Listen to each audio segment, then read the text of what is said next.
Assalamualaikum warahmatullahi wabarakatuh. Bismillahirrahmanirrahim. Wassalatu wassalamu ala rasulillah amma ba'dah. Teman-teman, kita ini seringkali bergumul dengan humor, cerita-cerita lucu ataupun prank dalam kehidupan kita sehari-hari. Misalnya ada orang tua sama anaknya yang kecil, orang tuanya lari, anaknya ngejar, kemudian tiba-tiba ngumpet di satu tempat, anaknya mencari, ketemu, tertawa bareng. Itu kan termasuk daripada prank, adalah hal yang seperti itu. Artinya kalau kita maknai secara spesifik, prank adalah perbuatan jahil mengerjai orang lain dengan tujuan untuk guyon asik-asikan.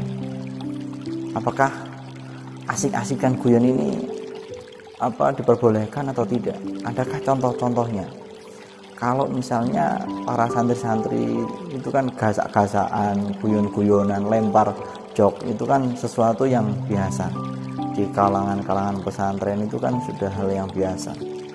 Nah, ada satu cerita bahwa Nabi Muhammad dulu pernah ketika duduk-duduk bersama para sahabat, ini tiba-tiba Nuaiman datang bawa makanan. Lalu Rasulullah menawarkan kepada sahabat, ayo makan, ini adalah makanan dari Nuaiman gitu. Setelah makan selesai, tiba-tiba penjual makanan tadi itu datang nagih sama Rasulullah. Ya Rasul, ini Nuaiman beli ke saya belum bayar, mohon dibayar gitu. Akhirnya Rasulullah tanya sama Nuaiman, Nuaiman, ini tadi ternyata bukan dari kamu ya?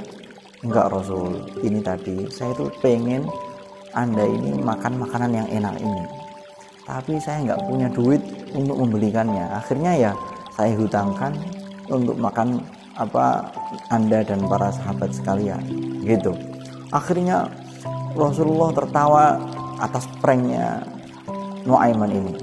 Ini ketulusannya Nuaiman akhirnya menyebabkan Rasulullah patungan sama sahabat-sahabat iuran untuk membayar. Rasulullah pun pernah kena prank sama Nuaiman ini. Rasulullah menjadi tertawa karena itu. Ada pula ini cerita dari Hasan. Suatu ketika Rasulullah ini disowani oleh seorang wanita yang tua begitu. Wanita ini matur sama Rasulullah, ya Rasul, udzu Allah ayyudkhilanil jannah. Mohon nih saya didoakan kepada Allah supaya saya ini masuk surga gitu. Kata Rasul, Bu, surga itu nggak ada orang tua. Innal jannah la tadkhuluha ajuz. Orang tua nggak bakal masuk surga gitu katanya Rasul. Wanita ini kemudian pulang nangis sambil jalan. Rasul perintah kepada sahabat, akhbiruha annaha la tadkhuluha wa hiya ajuz. Kabari orang tua itu, jangan sedih. Maksudnya orang tua itu akan tetap masuk surga, tapi di surga itu nggak mungkin dalam keadaan yang tua begitu. Artinya dia kembali jadi perawan. Karena dalam satu ayat mengatakan inna ansha'nahunna insya'a faja'alnahunna abkara. Jadi orang tua itu kalau sudah tua renta masuk surga, ya kembali perawan lagi. Maksudnya begitu. Artinya Rasulullah ya pernah ngerjani sama orang itu gitu. Nah, kegiatan ngerjani ini tapi tidak merupakan rutinitas Rasulullah. Nah, bagaimana prank-prank yang ada sekarang? Mestinya kita ini mengambil sikap tengah-tengah, bahwa ya, tidak selamanya prank itu baik. Ada batasan-batasan yang mesti harus kita jaga. Tertawa-tertawa yang kita bangun ini jangan terlalu banyak. Rasulullah itu ya humor, canda, tapi tidak terus-menerus begitu, enggak. Sesekali iya, karena tidak tegang terus-menerus, enggak. Rasulullah juga slow, santai gitu ya. Dalam satu hadis dikatakan wala tuksiril dhahak, janganlah kamu ini memperbanyak tertawa. Karena memperbanyak tertawa itu adalah bisa mematikan hati, bisa menjadikan hati ini keras. Terlebih akhir-akhir ini fenomena-fenomena prank ini bisa menjadikan orang lain kadang-kadang sampai hatinya sakit karena dikerjain. Meskipun niatnya itu prank tapi ngerjain orang lain sampai menyakiti hatinya, itu berbahaya. Kata Habib Abdullah bin Alawi bin Hasan Al-Attas mengatakan, inna kasra khadiri mu'minin asyaddu min hadmil ka'bah sab'ina marrah. Memecahkan perasaannya orang mukmin ini lebih dahsyat daripada merobohkan Ka'bah 70 kali. Ini bayangkan, merobohkan hatinya orang mukmin itu lebih berbahaya daripada merobohkan Ka'bah. Bukan berarti merobohkan Ka'bah boleh, enggak. Artinya merobohkan Ka'bah itu sebuah bahaya, tapi lebih bahaya lagi hatinya orang mukmin yang terkoyak. Ini bahaya sekali.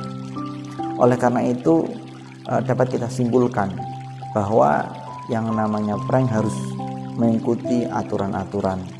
Harus misalnya tidak ada unsur kebohongan, tidak keterlaluan, tidak sampai merendahkan derajat orang lain, tidak sampai menakut-nakuti orang lain. Misalnya pranknya itu pakai pocong lalu malam-malam gentayangan di mana-mana, ini nggak boleh. La yahillu lil muslimin ayyurawi'a musliman, itu kata Rasul seperti itu.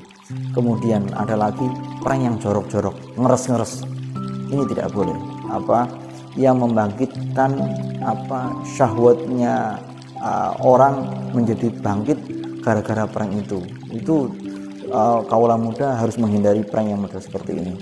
Lalu tidak menyakiti orang lain, ini harus dicatat. Jangan sampai prank yang kita buat menjadikan orang lain terluka. Itu tidak murni prank, tapi malah justru terjerembab ke dalam menyakiti. Al-idza li muslimin, ini tidak boleh.